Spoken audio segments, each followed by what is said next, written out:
அனைவருக்கும் வணக்கம். நான் உங்கள் புவனேஸ்வரன். இந்த வீடியோவில் நம்ம நிஃப்டி அண்டு பேங்க் நிஃப்டியோட அனாலிசிஸ் பற்றி பார்ப்போம்.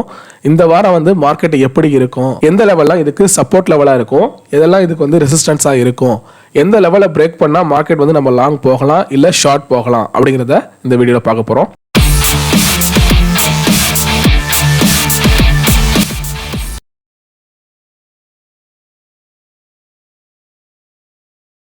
ஃபஸ்ட்டு நம்ம நிஃப்டியை பார்க்கலாம்.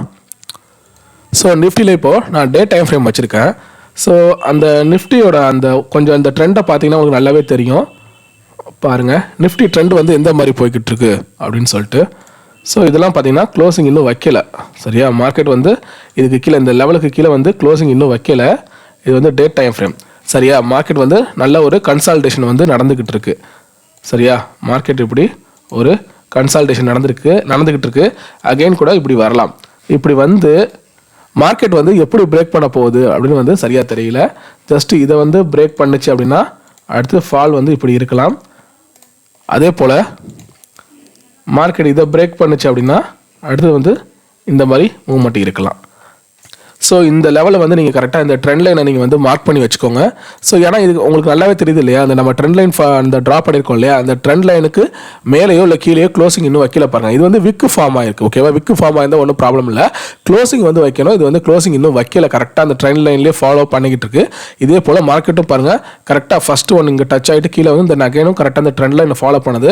மார்க்கெட் திரும்ப கீழே வரப்போ இந்த லெவல் வரைக்கும் வந்துட்டு, அதாவது 17,900 ரேஞ்சு கிட்ட வரலாம். சரியா, வந்துட்டு அதாவது க்ளோசிங் சொல்கிறேன், மார்க்கெட் வந்து லோ இன்னும் கூட கீழே வைக்கலாம். ஏன்னா இது மாதிரி விக்கு ஃபார்ம் ஆகலாம். ஆனால் டே க்ளோசிங் வந்து இந்த லெவல் வரைக்கும் வரலாம். 17,900 வரைக்கும் கூட க்ளோசிங் வரலாம்.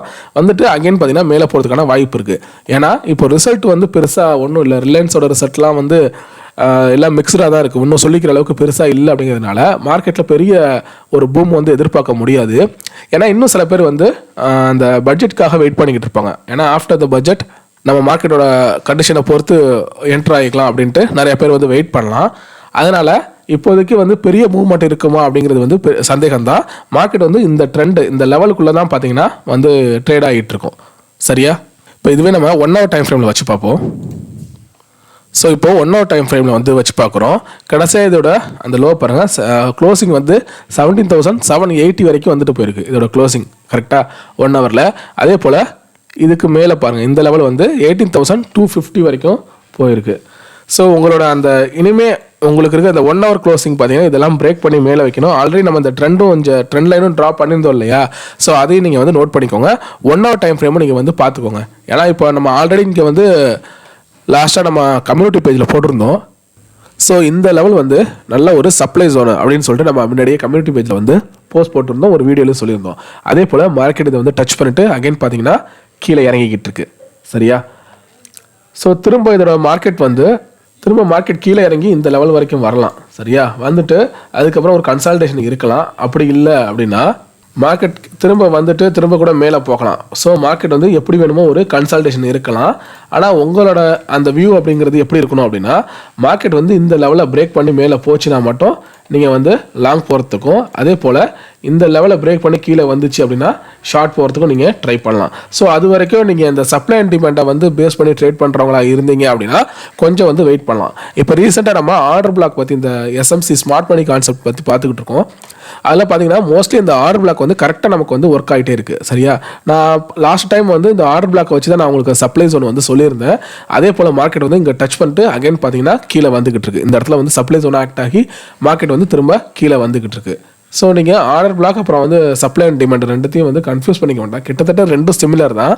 நம்ம ஆல்ரெடி நிறைய வீடியோவில் வந்து சொல்லியிருப்போம், இந்த சப்ளை அண்ட் டிமாண்டில் வந்து நீங்கள் ட்ரேட் பண்ணுறவங்களா இருந்தீங்க அப்படின்னா ஓவர் ட்ரேட் வந்து பண்ண மாட்டீங்க. அதே போல் ஒரு ட்ரேட் எடுத்தீங்க அப்படின்னா அதில் வந்து கான்ஃபிடென்ட்டாக நீங்கள் வந்து இருப்பீங்க. ஏன்னா இந்த இடத்துல நீங்கள் ட்ரேட் எடுக்கிறீங்க அப்படிங்கிறப்போ இதுக்கு கீழே ஸ்டாப் லாஸ் போட போகிறீங்க. அதுக்கப்புறம் நீங்கள் வந்து அந்த ட்ரேடை வந்து கண்டினியூ பண்ண போகிறீங்க.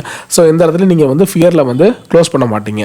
இது வந்து இந்த supply and demand order black அந்த டைப்பில் வந்து ரொம்ப பெஸ்ட்டான ஒரு மெத்தடு. ஓகேவா, அடுத்ததாக இப்போது பேங்க் நிஃப்டி பற்றி பார்க்கலாம். ஸோ பேங்க் நிஃப்டியில் நான் இப்போது டே டைம் ஃப்ரேம் வந்து வச்சுருக்கேன். ஸோ இப்போ ரீசெண்டாக இதோட க்ளோஸ் பாருங்கள், இது வந்து ஒரு பேட்டர்ன் மாதிரி நமக்கு தெரியலாம். ஸோ இந்த மாதிரி இந்த ட்ரெண்ட் லைனை தான் கரெக்டாக ஃபாலோ பண்ணுது. இதுக்கு கீழே பார்த்தீங்கன்னா டே டைம் ஃப்ரேம் வந்து க்ளோசிங் வைக்கல. இதை பார்த்தாலே உங்களுக்கு தெரியும் ட்ரெண்ட் லைனை. ஸோ இதுக்கு கீழே வந்து க்ளோசிங் வச்சுது, ஓகேவா, அடுத்தடுத்த வர நாட்களில் வந்து டே டைம் ஃப்ரேமில் இதுக்கு கீழே க்ளோசிங் வச்சுது அப்படின்னா, ஸோ இந்த மாதிரி இந்த லெவலில் க்ளோசிங் வச்சுதுன்னா ஃபர்தராக ஒரு ஃபால் இருக்கும். அது இந்த லெவல் வரைக்கும் இருக்கும். அதாவது 41,000 இந்த 900 வரைக்கும் கூட அந்த ஃபால் இருக்கலாம். அடுத்ததாக இப்போ ரீசெண்டாக பார்த்தீங்கன்னா பேங்க் நிஃப்டி ஒரு ட்ரிபிள் டாப் மாதிரி ஒரு ஃபார்ம் இருக்குது பாருங்கள். இது 1 2 இது 3. ஸோ இதை மார்க் பண்ணால் உங்களுக்கு நல்லா தெரியும் நினைக்கிறேன். ஸோ இந்த லெவல் பாருங்கள், இதுக்கு மேலே க்ளோசிங், அதாவது மார்க்கெட் வந்து இதுக்கு மேலே க்ளோசிங் வச்சுது அப்படின்னா, டே டைம் ஃப்ரேம் வந்து இதுக்கு மேலே க்ளோசிங் வச்சுருந்தா ஃபர்தராக நீங்கள் வந்து லாங் போகலாம். அதுக்கப்புறம் மார்க்கெட் பார்த்தீங்கன்னா ஸோ இந்த லெவல் வரைக்கும் 43,600 வரைக்கும் போகிறதுக்கான வாய்ப்பு இருக்குது. அதே போல் இந்த கீழே ட்ரெண்ட் லைன் போட்டிருக்கோம் இல்லையா, இதுக்கு கீழே க்ளோசிங் வச்சுது அப்படின்னா ஃபர்தராக இது வந்து ஃபஸ்ட்டு சப்போர்ட்டாக இருக்கலாம் 41,850. அதுக்கு அடுத்தது பார்த்தீங்கன்னா இந்த லெவல் 41,000 இந்த 550 இந்த லெவல் வந்து அடுத்து சப்போர்ட்டாக இருக்கலாம். ஸோ இதை வந்து 1 hour டைம் ஃப்ரேமில் வச்சா உங்களுக்கு வந்து இன்னும் தெளிவாக புரியும். ஸோ இதை பாருங்கள். ஸோ இது கரெக்டாக இது வந்து ஒரு ரெசிஸ்டன்ஸ் ஆக்ட் ஆகிட்டுருக்கு. நம்ம ஆல்ரெடி சொன்ன மாதிரி இது ஃபஸ்ட்டு, தென் கீழே வந்திருக்கு, 2வது டாப்பு, தென் கீழே அகைன் வந்திருக்கு, தென் 3வது டாப் வச்சு இவ்வளோ தூரம் வந்திருக்கு இப்போது. ஸோ ஃபர்தராக அதுக்கான டைரக்ஷன் பார்த்தீங்கன்னா அகைன் வந்து இவ்வளோ தூரம் வரைக்கும் போகலாம். சரியா, இந்த லோ வரைக்கும் போகிறதுக்கான வாய்ப்பு இருக்குது. அப்படி இல்லைன்னா இங்கே போயிட்டு மேலே போயிட்டு இதை பிரேக் பண்ணுனுச்சு அப்படின்னா ஃபர்தராக மார்க்கெட் வந்து நல்ல ஒரு அப் மூவ்மெண்ட் இருக்கும். பட் ஆனால் இப்போ வந்து ரிசல்ட் எல்லாம் பார்த்தீங்கன்னா நம்ம அந்த கோட்டக் பேங்கை தவிர வேறு எதுவும் பெரிய லெவலில் ஒரு நல்ல ஒரு ரேலிக்கான ரிசல்ட் வந்து இல்லை.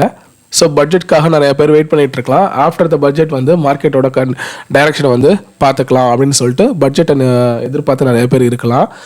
ஆனால் நீங்கள் உங்களோட டைரக்ஷன் எப்படி இருக்கும் அப்படின்னா, ஸோ இந்த லெவலை உடச்சி நல்லா க்ளோஸ் வச்சுது, பிரேக் வச்சுது அப்படின்னா இதுக்கப்புறம் நீங்கள் வந்து லாங் போகிறதுக்கும், அதே போல் இந்த லெவல் கீழே இருக்குது இல்லையா, ஸோ இந்த லெவலை உடச்சி பிரேக் வச்சுது அப்படின்னா அதுக்கப்புறம் பார்த்தீங்கன்னா மார்க்கெட் வந்து கீழே ஷார்ட் போகிறதுக்குமான வாய்ப்பை வந்து நீங்கள் க்ரியேட் பண்ணிக்கலாம். அது மாதிரி உங்களோட டைரக்ஷன் வச்சுக்கோங்க பேங்க் நிஃப்டியை பொறுத்த வரைக்கும். சரியா? ஸோ இந்த வீடியோ உங்களுக்கு பிடிச்சிருந்துச்சி அப்படின்னா லைக் பண்ணுங்கள், உங்கள் ஃப்ரெண்ட்ஸ்க்கும் ஷேர் பண்ணுங்கள். உங்களுக்கு ஏதாவது சந்தேகங்கள் இருந்தால் கமெண்ட் பண்ணுங்கள், மறக்காமல் சப்ஸ்கிரைப் பண்ணுங்கள். தேங்க்யூ.